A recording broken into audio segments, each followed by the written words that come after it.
আম্মা জান জিজ্ঞাসা করছিলেন, ইয়া রাসূলুল্লাহ, কিয়ামতের দিন কিরকম হবে, আমরা কিভাবে আসবে? তো আম্মা জানকে আল্লাহর রাসূল বলছিলেন যে হুফাতান উরাতান, পায়ে হাইটা আসবে, উলঙ্গ আসবে। আম্মা জান চিৎকার দিয়া বলছে, আলা ইয়ারা বাযুনা বাযা, আমাদের একজন আরেকজনকে দেখবে না? আল্লাহ রাসূল আম্মা জানের কোলে শোয়া ছিলেন, উঠা বসছেন, চেহারা রং পরিবর্তন হয়ে গেছে, আর বলছে, আয়েশা ইয়াউমুন আসির, আয়েশা বড় কঠিন দিন। তো দুটা চিত্র তুলে ধরছেন আম্মার সামনে, বলছে, আয়েশা কিরকম কঠিন শুনবা? কাআন্নী আনজুরু মূসা মুতালাফফিফুন বিউমুদিল আরশ ويقول ربي لا أسألك اليوم أمي ولا أسألك اليوم أختي أسألك نفسي نفسي نفسي نفسي। আয়েশা এরকম কঠিন দিন আমি দেখতেছি যেন মুসা আলাইহিস সালাম আরশের খুঁটি ধরে চিৎকার দিতেছে আর বলতেছে, আল্লাহ আজকের দিনে মাকে চাই না, বোনকে চাই না, চাই আমাকে বাঁচান, আমাকে বাঁচান।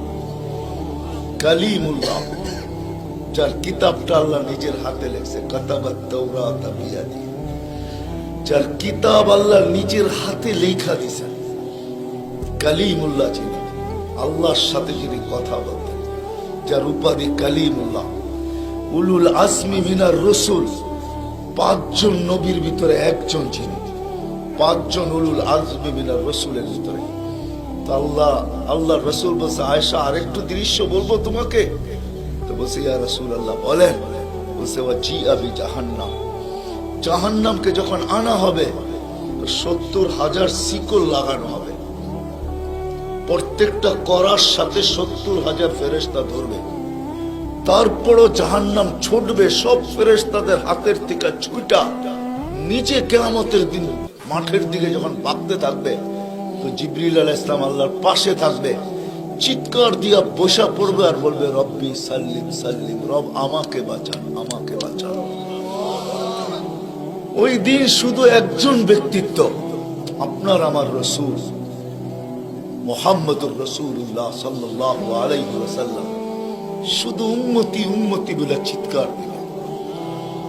আল্লাহ এটাই জবাব দিতেছেন, আনতা তাকুলু উম্মতি, আমি জানি আপনি উম্মতি বলে চিৎকার দিবেন, কেননা এখানে শুধু ব্যথা উম্মতের, আর কোনো ব্যথা নেই, কোনো ব্যথা নাই, শুধু ব্যথা উম্মতের ব্যথা। এমন এক ব্যথা দিলের ভিতরে ছিল, তো বলছে আপনি উম্মতি বলে চিৎকার দিবেন, আমি বলবো রহমতি রহমতি, ৯৯ রহমত রাখা আছে, সালতো তা, ওই দিন আপনি চাবেন আমি দিব, শাফি তুসাফা, আপনি সুপারিশ করবেন আমি মঞ্জুর করব। আরেক রিওয়ায়াতে আল্লাহ বন্ধুকে সান্ত্বনা দিয়েছেন, বন্ধু আনা মালিকি ইয়াউমিদ্দিন আনতা সাহিবা ইয়াউমিদ্দিন, আমি কিয়ামতের মালিক বটে কিন্তু বাদশা কিন্তু আপনি, আমি মালিক কিন্তু বাদশা আপনি। ব্যথা ছিল, ব্যথা। সুনামগঞ্জের মানুষ আমার চেয়ে বড় বড় ওলামার আওয়াজ করছে, আমি শুধু আপনাদেরকে একটু নবীর ব্যথা শুনাইতেছি, কিরকম ব্যথা ভিতরে ছিল। চলেন, যখন ব্যথাই শুনাইতেছিলাম তো আরেকটু শুনাই। প্রথম সিংহায় ফুতে সব ধ্বংস হয়ে যাবে, এটাকে নফখাতুল উলা বলে, কিয়ামত যেটাকে বলে। দ্বিতীয়টাকে নফখাতুন নুশুর বলে, দ্বিতীয় সিংহা ফুতে সব আবার জন্ম হবে, সব পয়দা হবে। কিন্তু এর আগে মৌত সবার হয়ে যাবে, মালাকুল মৌতেরও মৌত হবে, এটাও সত্য, হাদিসে আছে। আমি অতদূর টানতে চাইতেছি না। সর্বশেষ যখন মালাকুল মৌত থাকবে, আল্লাহ জিজ্ঞেস করবে, মাম বাকিয়া ইয়া মালাকুল মৌত, কে বাকি? তো বলবে, লা মা বাকিয়া আহাদ ইল্লা আনা ওয়া আনতাল হাইয়ুল লাযী লা তামুত। আকাশ জমিন আরশের নিচে কোথাও কোনো সৃষ্টি বাকি নাই, শুধু আমি একা বাকি আর আপনি। আল্লাহ জিজ্ঞাসা করবে, আইনা আনতা, তুমি কোথায়? তো বলবে, তাহতা আরশিক, আমি আপনার আরশের নিচে, উপরে তো না। আল্লাহ বলবে, মাদা তারাও, আরশের নিচে তাকায় দেখো তো কি দেখা যায়? তো উনি লেখা দেখবে, আজকেও আছে, ওই দিনও উনি দেখবেন, ইন্নী কাতাবতুল মাউত আলা মান তাহতা আরশি, আমার আরশের নিচে যে আছে তাকে মরতেই হবে।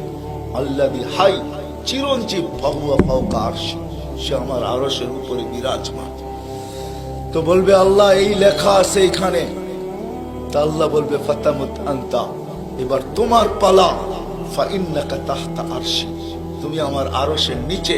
ওয়া ইন্নী কাতাবতুল মাউত আলা মান তাহতা আরশি, আর আমার আরশের নিচে যে আছে তাকে মরতেই হবে। সায়ুলকি আলাইহি সাকারাতাল মাউত, আল্লাহ ওনার উপরে মৃত্যুর যাতনা ঢালবেন। আজকে যদিও উনি মৃত্যু সম্বন্ধে কিঞ্চিত ধারণাও রাখেন না, আমার বিশ্বাস উনি মৌত কি জিনিস জানেন না, এটাই তো সত্য। কি যাতনা বিষে বুঝিবে সে কিসে, কবু আসি বিষে ডংসিনি জানে। সাপের বিষ তো ওই বোঝে যাকে সাপে দংশন করছে। উনি তো নিয়ে যায় শুধু আমাদেরকে, হুকুম হয় অপারেশন সাকসেস করে না, নিয়ে যান। এমনকি প্লেনের ভিতরে উনি অপারেশন চালান, ঠিক না? মানুষ প্লেনও মরে ইদানিং, আগেও মরছে। উনি নিয়ে যান, উনি মৃত্যু সম্বন্ধে কিঞ্চিত ধারণা রাখেন না। তো যখন আল্লাহর ওনার উপরে সাকরাতুল মউত, সায়ুলকি আলাইহি সাকরাতুল মউত, মৃত্যুর যাতনা আল্লাহ ঢালবেন, তো ওই দিন উনি চিৎকার দিবে, চিৎকার। কিরকম চিৎকার? বলবে বিইজ্জতিকা ওয়া জালালিক, তোর ইজ্জত আর জালালের কসম, ওয়া উলুবি মাকানিক, তোর উচ্চতার কসম মালিক। লাউ আলিমতু সাকরাতাল মউত, মৃত্যু সম্বন্ধে যদি আমার কিঞ্চিত ধারণা থাকতো, মা কাবাস্তু আরওয়াহাল মুমিনিন, কোন মুমিন মুসলমানকে আমি এত কষ্ট দিয়ে নিয়ে আসতাম, এত কষ্ট। কিন্তু বহুত ওনার হবে, উনিও মুখ থুবড়ে পড়বেন। দ্বিতীয় নফখার আগে আল্লাহ 4 জনকে পয়দা করবেন, জিবরিল, মিকাইল, ইসরাফিল, মালাকুল মউতকে। কিন্তু পয়দা করতে দেরি, জিবরিল আলাইহিস সালাম কানতে দেরি করবেন না। 3 জন জিজ্ঞাসা করবে কান্নার কারণ, বলে ইদান ইউকমার ইসরাফিল, এখনই হুকুম করা হবে ইসরাফিলকে নফখাতুন নুশুরের জন্য, আর আমাকে হুকুম করা হবে আল্লাহর বন্ধুকে মাকামে মাহমুদে নিয়ে আসার জন্য। কিন্তু আমি আমার মৃত্যুর পরে ভুলে গেছি উনার কবর কোথায়।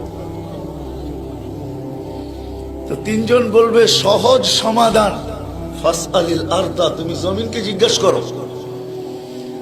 তো জিবরিল আলাইহিস সালাম জমিনকে জিজ্ঞাসা করবে আইনা কবরা হাবিবার রহমান, আল্লাহর বন্ধুর রওজা কোথায়? তো জমিন উত্তর দিবে কদ দাক্কানি আল্লাহু দাক্কা ফানাসিত, প্রথম সিংহায় ফুতে আল্লাহ আমাকে এরকম ধুনা ধুনছে, এরকম ছানা ছানছে। ছানা বোঝেন? ধুনা বোঝেন? এরকম ধুনা ধুনছে ফানাসিত, আমিও ভুলে গেছি কোথায় রাখছি। এটা মাঝে মাঝে আমাদের সাথেও ঘটে। টুপি যাবে খোঁজে সারা ঘরে, ঠিক না? সারা ঘর মাথায় উঠে ফেলে, হঠাৎ পকেটে হাত দিয়া দেখে টুপি আর জিব্বাটা কামড় দিয়ে বেরিয়ে চলে যায়, ঠিক না? নাহলে তো ঘরালার আবার এর মাথা খারাপ করবে, ঠিক না? আমাদেরও ঘটে, জমিনও ভুলে যাবে। ওই দিন আল্লাহ রসুলের কবর থেকে নূর বাহির হবে, নূর নূর নূর নূর হাত্তা ইয়াসাদ আরশার রহমান, আল্লাহর আরশ পর্যন্ত পৌঁছবে। আজকে বাহির হয় না, আজকে বাহির হলে দুনিয়া দুনিয়া থাকবে না, শেষ। আজকে সুযোগ নাই, ওই দিন বাহির হয়। জিবরিল আলাইহিস সালামকে হুকুম করা হবে নিয়ে আসো মাকামে মাহমুদে, নিয়ে আস, যাবে। পরেরটা হইল সুনামগঞ্জের মানুষ বুঝার, যদি ভিতরে দিল থাকে তাহলে বুঝবেন, নাহলে বুঝবেন না। উনি যাবে, পর মারবে পর, আর বলবে তুমি হাবিবা রহমান, আল্লাহর বন্ধু ওঠেন। তো আল্লাহর রাসূল উঠবে, হাদিসের শব্দ ওয়াহুয়া ইয়াকুম ওয়া ইয়াবকি ওয়া ইয়াকুল, উঠবে কিন্তু কানতে কানতে উঠবে, আর বলতে বলতে উঠবে জিবরিল আইনা উম্মতি আইনা উম্মতি আইনা উম্মতি আইনা, আমার উম্মত কোথায়? আওয়াসালা শাফির জাহান্নাম, আমার উম্মত কি আমাকে ফাঁকি দিয়া পুলসিরাতের কিনারে চলে গেছে? তারপরে জিবরিল তুমি আমাকে উঠাইতে আসছো? তো জিবরিল কসম খাবে বিইজ্জতিল্লাহি ওয়া জালালি মা শাক্কাল আরদ আহাদুন ইল্লা আনতা, আপনি ব্যতীত কেউ ওঠে নাই, উম্মত কোত্থেকে উঠবে? আপনি শান্ত হন, শান্ত, সান্ত্বনা দিবে, উঠবে, মাকামে মাহমুদে যাবে। কসম খোদার ব্যথা আমি শুনাইতেছি আপনাদের, উঠবে, যাবে।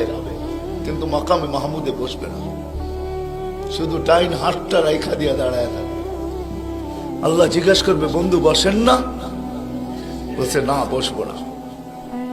দাঁড়ায় আছেন কেন, হাত রাখছেন কেন? বলে, মালিক এই জন্য হাত রাইখা দাঁড়ায় আছি, এটা আমি মালিক। কিন্তু তাইলে বসেন না কেন? বলে, বসবো না।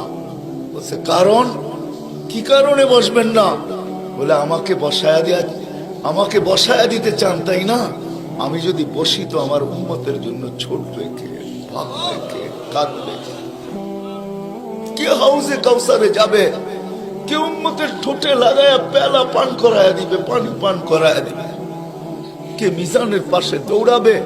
পাল্লা যদি সামনে না ঝুঁকে, তাইলে দুরুদের গাঠটি নিয়া, যা আমি আপনি পড়ছি নবীর উপরে দুরুদ, ওই গাঠটি গুলাকে নিচের কাঁধে করে নিয়ে চলে আসবে। প্রত্যেকের নামেরটা ইমাম কর্তুবী রহমতুল্লাহ আলাইহি লেখছেন, কিতাব মোতালা করেন, ওই গাঠটি নিয়ে আসবে, নিজে উঠায়া নিয়ে আসবে, উঠায়া। এই জন্যই বলছে আমার উপরে দুরুদ বেশি বেশি পড়ো। ডেলি পড়ো না তো জুমার দিন পড়ো, আকসিরু আলাইহিস সালাহ ইয়াউমাল জুমআ। জুমার দিন বেশি বেশি আমার উপরে দুরুদ পড়ো, তোমাদের দুরুদ গাঠটির ভিতরে রাখা থাকবে। গাঠটি কিয়ামতের দিন যদি পাল্লা না ঝুঁকে, তো আমি পিঠে করে উঠায়া পাল্লায় দিয়া ঝুঁকায়া দিব, ঝুঁকায়া। আবার মিজানের পাল্লায় পুলসিরাতের ওইখানে দৌড়াবে। বলছে, কে দৌড়াবে উম্মতের জন্য?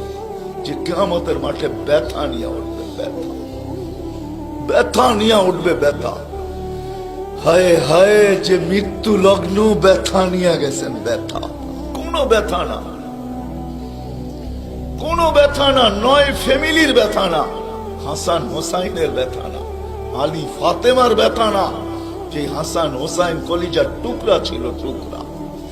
সুনামগঞ্জের মানুষ বুঝবেন কি বুঝবেন না জানি না, দুই ভাই আসছে আল্লাহ রসুলের কাছে, আয়েশা বলছে, নানা জান আপনি উত্তম না আমরা দুই ভাই উত্তম? সাইয়্যিদুল আউয়ালিন ওয়াল আখিরিনকে জিজ্ঞাসা করে, যার সুবাদে সমগ্র জগৎ তৈরি, যার রহমতের ছোঁয়ায় সব অস্তিত্ব পাইছে, আমিও আপনাও সমস্ত সৃষ্টি, আরে সমস্ত নবী রসুল যার রহমতের ছোঁয়ায় অস্তিত্ব পাইছে, তাকে নাতিদয় জিজ্ঞাসা করতেছে, নানা জান আপনি উত্তম না আমরা দুই ভাই? আল্লাহ রসুল সাদা সিধা জবাব দিচ্ছেন, আমি উত্তম, খায়রুল বাশার, আমি উত্তম। দুই ভাই হাসা দিছে। আল্লাহ রসুল জিজ্ঞাসা করছে, আসলা কেন? নানা জান জবাব হয় নাই। মানি আমরা দুই ভাই উত্তম। প্রমাণ? আপনার আব্বা, আমাদের আব্বাজানকে চিনেন? তো বলছে, বলো তোমাদের আব্বাজান কে? আলিউল মুর্তাজার পুরা মানাকে পরিচয়।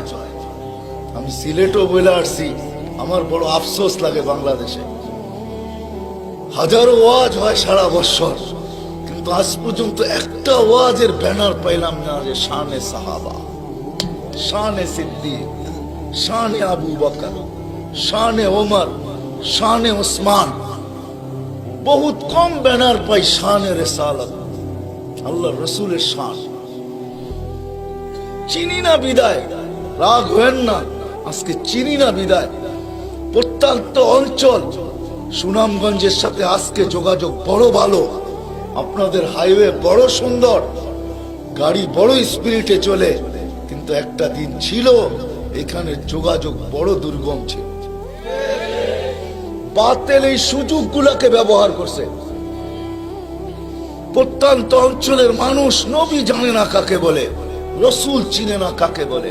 আপনারা তো শহরের মানুষ, হায় হায় আপনাদের এই সুনামগঞ্জও পাওয়া যাবে বহুত মানুষ নবীর নামও বলতে পারবে না। রাগ হয় না, রাগ হয় না, পায়ে হাত রাখে। বিদায় বাতিল এটাকে সুযোগ হিসাবে ব্যবহার করে। নবীকে যখন চিনে না, তো ভুল নবীর 2 নম্বর 22 নম্বর নবীর মালা তাদের গলায় পড়ায় দেয়। কাদিয়ানি বানাইতে সুবিধা এই জন্য।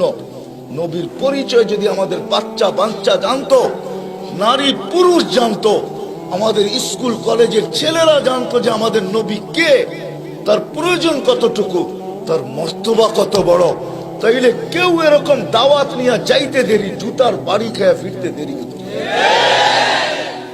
মুখ খোলার সুযোগ ছিল না আমার। আমার বড় আফসোস লাগে, দিলে ব্যথা লাগে, ব্যথা যে বাংলাদেশে হাজারো লক্ষ ওয়াজ হয়, জানি না হুজুররা দেখছে কিনা জানি না, শানে সাহাবার কোনো ওয়াজ নাই, শানে আলী, শানে ওমর, শালিয়া, হায় হায় কথা মনে উঠছে, এই জন্য বলেই ফেলি আজকে। আলী রাদিয়াল্লাহু তাআলা আনহু বসা আল্লাহ রাসূলের কাছে, দুইজনই বসা, আর কেউ নাই। আমি আপনাদের কিতাবের হাওয়ালা দিব, কিতাব দিব।